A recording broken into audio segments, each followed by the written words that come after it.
Electrohomoeopathy के अध्ययन के क्रम में आज हम लोग एनजीआरटी को नंबर 2 यानी ए टू के बारे में हम लोग अध्ययन कर रहे हैं। ए2 के बारे में अध्ययन कर रहे हैं क्योंकि हम जानते हैं ए2 जो है हमारे वेनस सिस्टम पर काम करती है, हमारे हार्ट के राइट चैम्बर यानी राइट एट्रियम और राइट वेंट्रिकल पर काम करती है, वेना केवा पर काम करती है और वेन में आपको फ्लो होने वाला गंदा रक्त को प्यूरिफाई करने का काम करती है। अब हम ये देखेंगे कि आपको ए2 का एक स्पेशल है ना विशेष आपको प्रयोग के बारे में हम चर्चा कर रहे हैं। तो विशेष प्रयोग में हम आपको देखेंगे कि हमारा ए2 जो है हमारे वेन के कौन कौन से रोगों को ठीक कर सकता है ना। तो सबसे पहले आपको ए2 का प्रयोग में आपको सबसे पहला रोग आपको डीप वेन थ्रोम्बोसिस है ना। डीप वेन थ्रोम्बोसिस आपको पहला रोग को ठीक करेगा, आपको डीप वेन थ्रोम्बोसिस। और दूसरा रोग आपको varicose vein, varicose vein, when का टेढ़ा मेढ़ा हो जाना और डीप वेन थ्रोम्बोसिस यानी आपको वेन आपको ब्लड का आपको जम जाना है ना, थक्का बन जाना वेन में। और तीसरे नंबर में आपको और भी आपको वेन के रोग जिससे आपको वेनस अल्सर है ना, और फिर chronic venous efficiency venous ulcer, venous ulcer. चौथे नंबर में आपको हेमोरॉयड पाइल्स, वेरिकोसील सील। छठे नंबर में आपको और सभी आपको रोग हैं वेन से रिलेटेड, जैसे आपको पेल्विस एरिया में है ना, पेल्विस एरिया में वेनस का कंजेशन होना है ना, पेल्विस एरिया में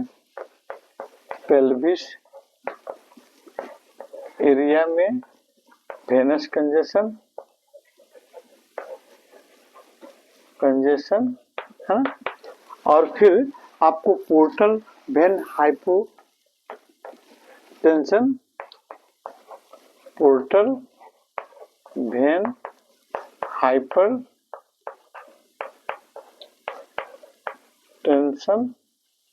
ये तमाम तरह के रोग जो हैं आपको वेन से रिलेटेड रोग हैं जिसको आपको ए2 ठीक करने में आपको सहयोग करती है।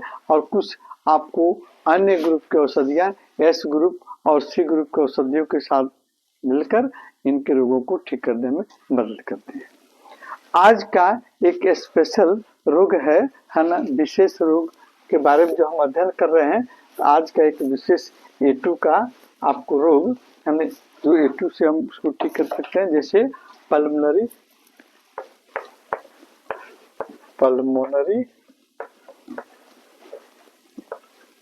एम्बोलिज्म,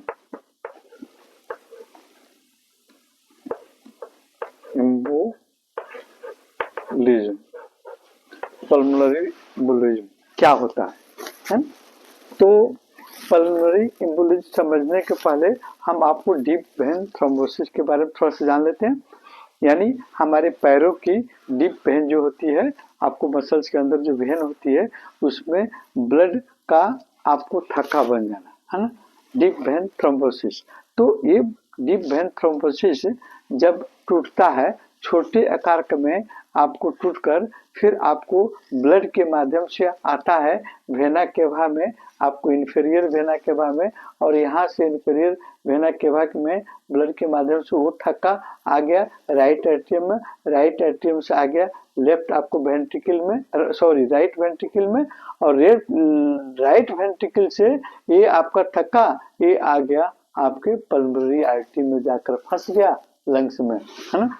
यानी लंग्स में आपको डीप वेन थ्रोम्बोसिस का कुछ पार्ट्स है ना, ब्लड का थक्का जो आपको पल्मोनरी आर्टरी में अगर फंस जाता है तो उसको हम कहते हैं आपको pulmonary embolism.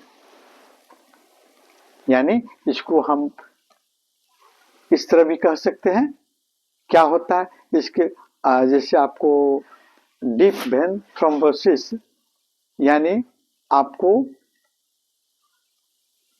Deep vein thrombosis यानी ब्लड का छोटा थक्का जो आपको आर्टरी में, पल्मोनरी आर्टरी में फंस जाता है, तो एक विशेष तरह का सिम्टम उत्पन्न होता है, उसको हम कहते हैं आपको पल्मोनरी आपको एम्बोलिज्म। तो इस पल्मोनरी एम्बोलिज्म को होने का कारण क्या है? सबसे पहला आपको 90% डीप आपको वेन थ्रोम्बोसिस ही मुख्य कारण माना गया है, क्योंकि थ्रोम्बोसिस जब टूटेगा, है ना, आपको थक्के छोटे छोटे बनेंगे, वहीं आपको थक्का ब्लड के माध्यम से जाकर पल्मोनरी आर्टरी में फंसेगा और फिर ये रोग उत्पन्न करेगा पल्मोनरी आपको एम्बोलिज्म। दूसरा, आपको कुछ अन्य भी कारण हो सकते हैं आपको थक्का बनने के, जो इसके कारण बनते हैं। जैसे आपको लंबे समय तक, ज्यादा देर तक हम लोग ट्रेन बस जर्नी करते हैं, बैठे रहते हैं, है ना, तो पैरों में आपको ब्लड का आपको जमा होना और वहां पर थक्का बनने की संभावना हो जाती है।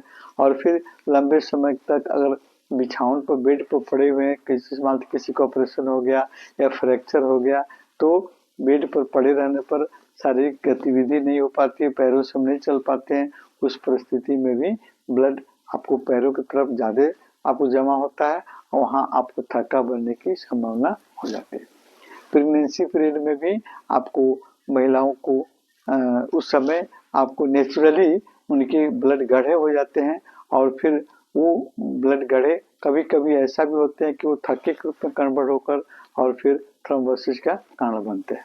और फिर कभी कभी क्या होता है कि जैसे आपको जब यूट्रस का साइज बढ़ता है प्रेगनेंसी पीरियड में, है ना, तो उस परिस्थिति में जो आपको हमारे लेग का वेन होता है, उस वेन पर प्रेशर पड़ता है और ब्लड सही रूप में ऊपर हार्ट की तरफ नहीं जा पाता है और वहाँ ब्लड पैरों में जमा होने लगते हैं और वो भी वहाँ आपको जमने का कारण बनते हैं। और फिर कभी कभी आपको ब्लड आपको कंजेशन होना, है ना, ब्लड का कंजेशन होना, जमा हो जाना, तो ये होता है प्रेगनेंसी पीरियड में, है ना।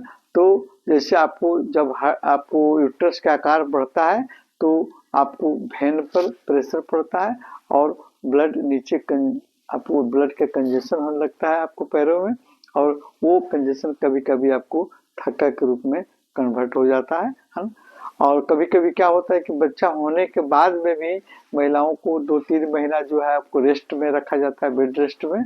उस परिस्थिति में भी आपको चलना फिरना बंद हो जाता है, जिसके चलते ब्लड का आपको थक्का बनने की संभावना आपको प्रबल हो जाती है।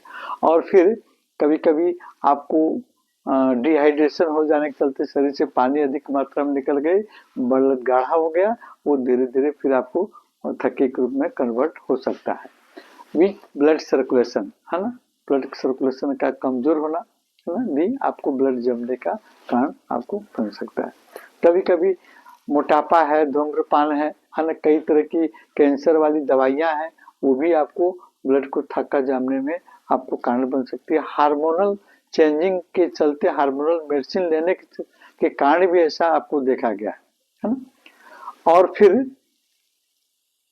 पल्मोनरी एम्बोलिज्म के क्या का लक्षण मिलेंगे अगर आपका ब्लड का थक्का, छोटा पार्टिकल्स, ये आपको जम चला गया आर्टरी में, पल्मोनरी आर्टरी में, तो क्या क्या लक्षण देखने को मिल सकते हैं। सबसे पहले आपको जब आर्टरी में जाएगा ब्लड की सप्लाई नहीं हो पाएगी, तो ऑक्सीजन का अभाव होगा, है ना, ऑक्सीजन की सप्लाई रुक जाएगी, है ना। तो फिर आपको अचानक सांस लेने में कठिनाई हो सकती है, सांस लेने पर सीना में दर्द हो सकता है ना, और खांसी आ सकती है, खांसी के साथ ब्लड भी आ सकता है ना, और चक्कर और बेहोशी भी देखने को मिलते हैं। कभी कभी एक पैरों में सूजन हो जाना, लाली हो जाना, पैर आपको दर्द होना उस समय, ये भी सिम्टम आपको देखने को मिलते हैं। ये जो है आपको ब्लड का सप्लाई बाधित होना, ऑक्सीजन कम मिलना, ये आपको थोड़ा सा आपको खतरनाक अवस्था होती है, इमरजेंसी पीरियड होती है। तो उसमें मेरे तरफ से है कि अगर इस तरह के सिम्टम आपको देखने को मिलता है तो आप नियरेस्ट मॉडर्न साइंस एलोपैथ में दिखा दें। अगर कुछ आपको लग रहा है कि हम कुछ कर सकते हैं तो आप इलेक्ट्रोहोम्योपैथिक औषधि को आप पीर ग्रुप की औषधि P1 और फिर S1 है ना, इसको आप दे सकते हैं। इसके अलावा ए ग्रुप की औषधि A2 या A3 को आप फर्स्ट डाइल्यूशन में देकर उसको कुछ हद तक आप कंट्रोल करके फिर आप उसको हॉस्पिटल आप भेज सकते हैं। फिर हम लोग अगले दिन किसी दूसरे रोग की चर्चा करें।